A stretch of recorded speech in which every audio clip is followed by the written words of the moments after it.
A violência contra a mulher, apesar de ter reduzido bastante no Brasil, ainda se mantém alta em outros países, e mulheres ainda continuam sendo maltratadas. Constitui-se em uma das principais formas de violação dos direitos humanos, atingindo-a em seus direitos à vida, à saúde e à integridade física. Ela é estruturante da desigualdade de gênero no âmbito privado. Um dos principais tipos de violência empregados contra a mulher ocorre dentro do lar, sendo essa prática por pessoas próximas à sua convivência, como maridos ou companheiros, sendo também praticada de diversas maneiras, desde agressões físicas até psicológicas e verbais. Onde deveria existir uma relação de afeto e respeito, existe uma relação de violência. Um dos instrumentos mais importantes para o enfrentamento da violência doméstica e familiar contra as mulheres é a Lei Maria da Penha. Esta lei, além de definir e tipificar as formas de violência contra as mulheres, física, psicológica, sexual, patrimonial e moral, também prevê a criação de serviços especializados, como os que entregam a rede de enfrentamento à violência contra a mulher, compostos por instituições de segurança pública, justiça, saúde e da assistência social. Veja agora os 5 piores países para uma mulher viver. Número 5. Mali. As situações das mulheres continuam a ser uma preocupação. Discriminação e violência são comuns. E estima-se que a mutilação genital feminina tenha sido realizada em 95% das mulheres adultas do Mali. Relatórios recentes sugerem que extremistas islâmicos no país começaram a compilar listas de mães solteiras, o que aumentou as preocupações em torno de castigos bárbaros como amputações, apedrejamentos e execuções. Em novembro de 2012, secretário-geral adjunto da ONU manifestou preocupação com a situação das mulheres do Mali, afirmando: apesar de serem as primeiras vítimas de uma crise política e humanitária, as mulheres permanecem excluídas dos diversos órgãos que buscam uma solução. Número 4. Iraque. O Iraque é um país devastado pelo sectarismo, e apesar da deposição de Saddam Hussein em quase uma década de transição, o país ainda se encontra dividido, com as mulheres muitas vezes arcando com o ônus. Uma pesquisa descobriu que 19% das mulheres iraquianas sofrem de transtornos mentais, como resultado dos conflitos do país. Além disso, o tratamento e as instalações médicas são escassos, levando as mulheres doentes a se isolarem em casa. Ainda mais preocupante, desde a queda de Saddam Hussein, a liberdade das mulheres se deteriorou.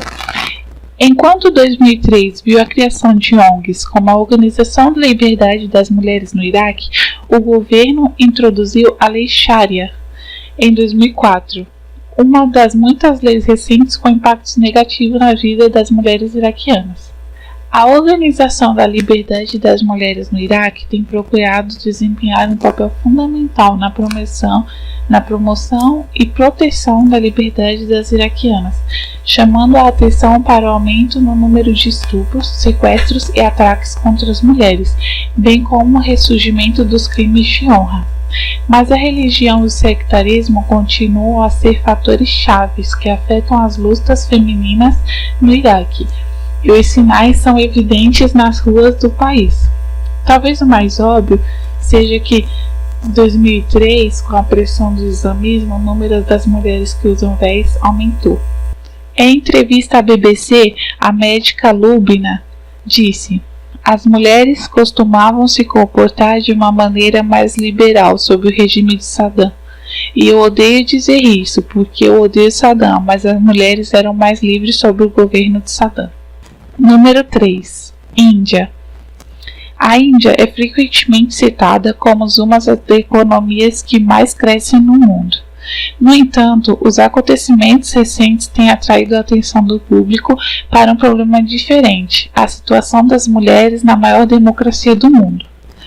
A notícia do brutal ataque a um ônibus em dezembro de 2012 em Nova Delhi que deixou uma estudante de 23 anos morta, abalou o mundo e provocou protestos em massa na cidade, onde uma mulher é estuprada a cada 14 horas, enquanto as autoridades procuram agir rapidamente em resposta aos protestos. As mulheres indianas acreditam que uma mudança cultural profunda é necessária para resolver esse antigo problema. Em 2012, uma pesquisa constatou que a discriminação contra as mulheres é pior na Índia do que em qualquer outra nação do G20.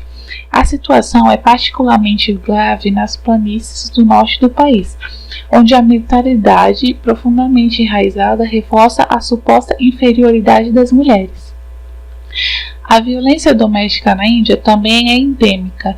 O bem-estar psicológico das mulheres indianas é uma grande preocupação, especialmente quando atitudes culturais tornam difícil que elas procurem ajuda. Número 2. Somália. Em novembro de 2012, Youssef tornou-se ministra da Somália. A Somália é descrita como um dos piores países do mundo para se nascer mulher. Por essa razão, a nomeação de Youssef é um avanço, pequeno, mas não sem importância. É uma nova página para a situação política do nosso país, disse ela. E quando se trata dos direitos das mulheres, a Somália está desesperadamente precisando de uma nova página. Em 2011, a Johnson denunciou que o acesso à educação para as mulheres era raro, enquanto que a violência doméstica contra elas era comum. Além disso, o estudo constatou que 95% das meninas somalis enfrentam mutilação genital. As áreas controladas pelos militantes islâmicos de Al-Shabaab são particularmente ruins. A fome tem formado um número crescente de famílias migrarem para a capital, para depois viverem em campos de refugiados, onde os estupros na mão de bandidos armados é uma ocorrência comum. Apesar disso, o apoio internacional se concentra apenas no fornecimento de alimentos e no cessar-fogo. Somando-se a tudo isso, existe o fato de que a saúde mental debilitada ser um tabu entre as somalis, sendo os doentes vistos como fracos e uma vergonha para a família. Número 1. República Dominicana do Congo. A República Democrática do Congo é apelidada de capital mundial do estupro. Um relatório da ONU indicou que, em 2009, mais de 8 mil mulheres foram estupradas no país. E quase 10 anos depois da Segunda Guerra do Congo, a violência continua a ser uma ocorrência diária, com o estupro ainda sendo efetivamente utilizado como arma de guerra. Os efeitos do estupro na saúde mental de uma mulher são terríveis. A maioria tem medo de contar suas famílias, preocupados com a vergonha de suas famílias. Os cuidados com a saúde mental das mulheres violentadas na República Democrática do Congo são vistos como uma prioridade baixa pelo governo. As instalações médicas são poucas e distantes entre si.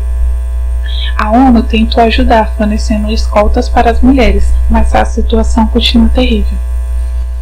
As mulheres do país dizem que são tratadas como cidadãs de segunda classe, e elas são dadas poucas oportunidades de entrar na política e são muitas vezes sujeitas a casamentos forçados, ainda adolescentes, o que limita as opções educacionais.